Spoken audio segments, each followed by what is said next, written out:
But here's the thing. I always say the market's going to reward people who stay invested. Right. So our job as financial planners is to keep our clients invested, regardless of their risk tolerance or their risk capacity. So we have to build portfolios that are going to encourage them to stay invested. I remember back in the 80s, my dad went back to school to finish his college degree. He was taking a class in investments, and this was right around the time Chrysler was in bankruptcy. And he goes up to the professor and says, "Hey, I'm going to buy some Chrysler shares." And the guy's like, "You're crazy. The company's in bankruptcy."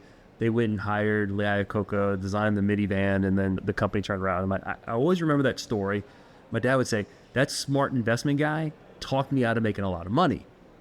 And it stuck with me. And I never want to be the guy who prevents a client from following some wild hair because they want to invest in this startup company. So what we do is we encourage our clients who want to take a little bit more risk like that. We have them create what I call an arcade account, right? I love that. Like you go to the arcade, you get some tokens, you go in, you play some video games, you win some tickets, and you might leave with like a big stuffed animal, you might leave with nothing, but you always leave with an experience. I had fun, right? You scratch that itch.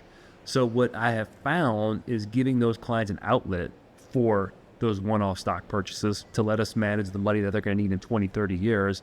It allows me to keep them invested. That's what they hired me for.